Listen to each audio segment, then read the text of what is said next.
जय हिंद साथियों, आपके अपने चैनल DGYCM एकेडमी पर आपका स्वागत है। साथियों, आज हम कक्षा 10 मॉडल पेपर को देखेंगे। हिंदी प्रश्न पत्र है, तो इसमें 20 बहुविकल्पीय प्रश्न हैं। तो आज हम सब लोग इसी को हल करेंगे और देखेंगे कि आप लोगों की तैयारी कैसी चल रही है। तो आप लोग इस टेस्ट को ज़रूर दीजिए। तो चलिए स्टार्ट करते हैं साथियों। तो यहाँ पर पहला क्वेश्चन दिया गया है, प्रश्न नंबर 1। प्रश्न नंबर हमारा 1 दिया गया है, बाबू गुलाब राय किस युग के लेखक हैं। तो आप लोग एक काम करिए, पहले जितना टेस्ट पेपर है इसको हल करते चले जाइए और लास्ट में स्कोर देखना कितने आ रहे हैं। तो यहाँ पर पहला प्रश्न लिखा है, बाबू गुलाब राय किस युग के लेखक हैं। भारतेंद्र युग के, द्विवेदी युग के या शुक्ल युग के, नंबर डी शुक्लांतर युग। तो इसमें हमारा विकल्प सही हो जाएगा बी द्विवेदी युग। नेक्स्ट क्वेश्चन देखते हैं, चिंतामणि किस विधा की रचना है। ए नंबर निबंध, बी नंबर दिया गया है कविता, सी नाटक और डी कहानी। तो इसमें हमारा विकल्प सही हो जाएगा ए निबंध। चिंतामणि किस विधा की रचना है, तो चिंतामणि निबंध है। प्रश्न नंबर 3, गबन किसकी रचना है। तो इसमें आप लोगों को बताना है गबन किसकी रचना है। तो इसमें हमारा विकल्प सही हो जाएगा मुंशी प्रेमचंद की। गबन किसकी रचना है, मुंशी प्रेमचंद की। प्रश्न नंबर 4, शुक्ल युग की समयावधि है। शुक्ल युग की समयावधि है कितनी है, तो 1936 से 1943 तक, 1919 से 1938 तक, सी नंबर 1900 से 1918 तक, डी नंबर उपरोक्त में से कोई नहीं। तो इसमें हमारा विकल्प सही हो जाएगा बी 1919 से 1938 तक। नेक्स्ट क्वेश्चन देखते हैं, नीड़ का निर्माण फिर किस विधा की रचना है। नीड़ का निर्माण फिर किस विधा की रचना है। नंबर 1 जीवनी या फिर आत्मकथा, नंबर सी साक्षात्कार भेंट वार्ता या नंबर डी रेखा चित्र। इसमें से हमारा कौन विकल्प सही हो जाएगा। तो इसमें हमारा विकल्प सही हो जाएगा बी आत्मकथा। क्या हो जाएगा, आत्मकथा। प्रश्न नंबर 6 देखते हैं, प्रिय प्रवास किस युग की रचना है। प्रिय प्रवास किस युग की रचना है। तो इसमें देखेंगे द्विवेदी युग की है या भारतेंद्र युग या फिर प्रगतिवादी युग या फिर छायावादी युग। इसमें हमारा कौन सा विकल्प सही हो जाएगा।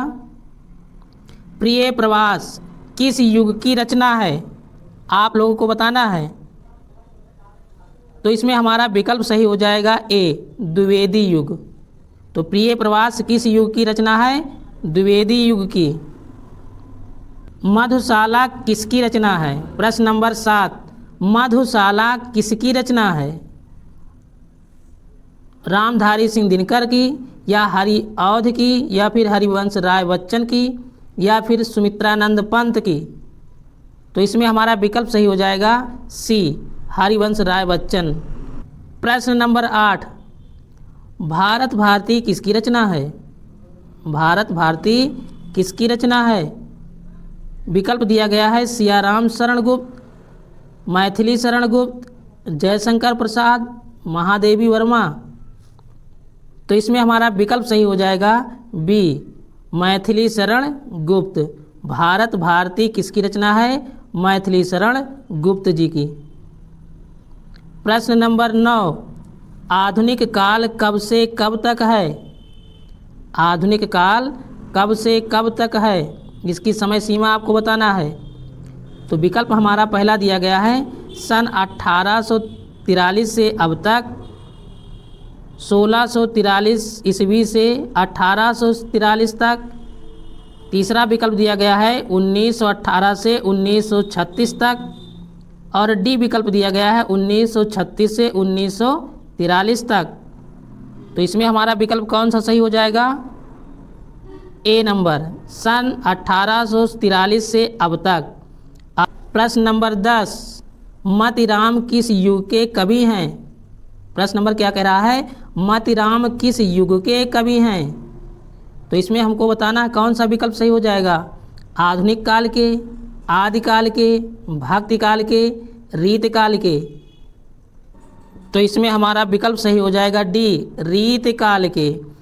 मतिराम किस युग के कवि हैं? रीत काल के। विकल्प नंबर डी सही हो जाएगा। अगला क्वेश्चन देखते हैं, हास्य रस का अस्थाई भाव क्या होता है? हास्य रस, हास्य, तो हास्य रस का अस्थाई भाव क्या होता है? हास होता है। हमारा विकल्प सी सही हो जाएगा। तो यहाँ पर कुछ रस और उनके अस्थाई भाव देख लेते हैं। जैसे श्रृंगार रस, श्रृंगार रस का अस्थाई भाव रति होता है।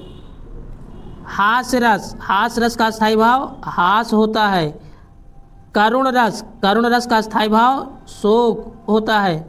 और रौद्र रस, तो रौद्र रस का अस्थाई भाव क्रोध होता है। वीर रस, वीर रस का अस्थाई भाव उत्साह होता है। भयानक रस, इसका अस्थाई भाव भय होता है। विभत्स रस जुगुप्सा होता है।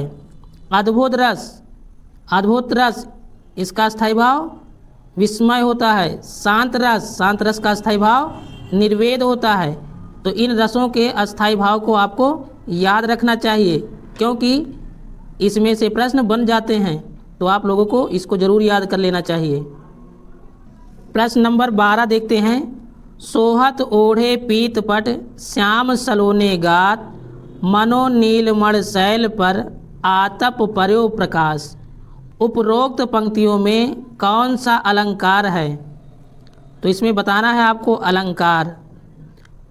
विकल्प ए दिया गया है उपमा अलंकार, बी में बता रहा है उत्प्रेक्षा अलंकार, और सी में रूपक अलंकार, डी में श्लेष अलंकार। तो इसमें हमारा कौन सा अलंकार हो जाएगा आपको बताना है। तो इसमें हमारा विकल्प बी सही हो जाएगा, उत्प्रेक्षा अलंकार। प्रश्न नंबर 13 देखते हैं। इसमें क्या लिखा है, रोला छंद में कुल कितने चरण होते हैं? रोला छंद में कुल कितने चरण होते हैं? तो रोला छंद में कुल 4 चरण होते हैं। विकल्प हमारा सी सही हो जाएगा।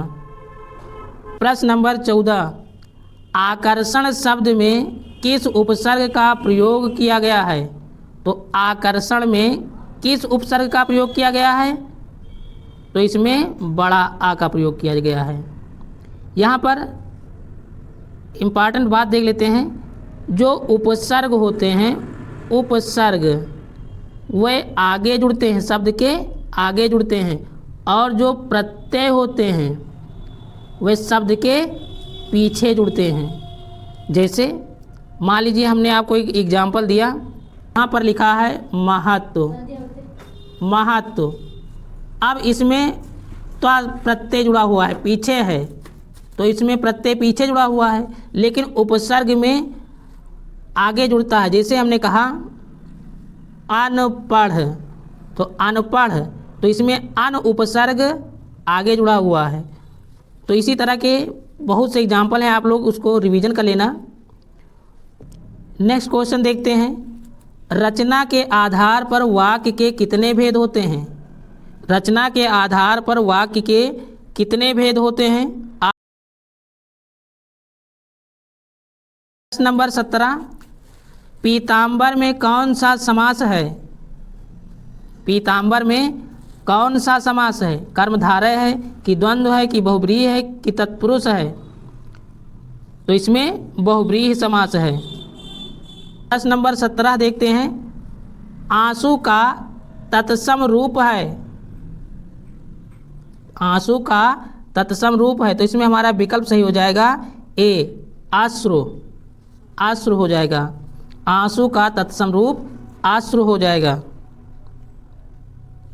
प्रश्न नंबर 18, कर्तवाच्य में किसकी प्रधानता होती है?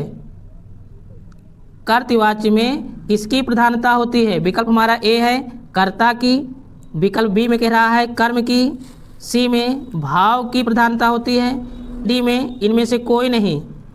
तो कर्तवाच्य में किसकी प्रधानता होती है? तो इसमें हमारा विकल्प कौन सा सही हो जाएगा? कर्ता की। प्रश्न नंबर 19 दिया गया है, ताभ्यः शब्द में वचन एवं विभक्ति है। तो इसमें हमारा विकल्प नंबर डी सही हो जाएगा, चतुर्थी विभक्ति बहुवचन। उसके बाद में देखते हैं प्रश्न नंबर 20, निम्नलिखित में सर्वनाम है। आपको बताना है इसमें कि सर्वनाम कौन सा है। मनुष्य, बचपन, वह, इनमें से कोई नहीं। तो इसमें हमारा विकल्प सही हो जाएगा सी वह। वह क्या है? हमारा सर्वनाम है। तो साथियों, ये वीडियो आपको कैसा लगा कमेंट में ज़रूर बताइए। यदि हाँ वीडियो पसंद आया है तो आप लोग चैनल को सब्सक्राइब कीजिए और वीडियो को लाइक कीजिए। पूरा वीडियो देखने के लिए आपका धन्यवाद।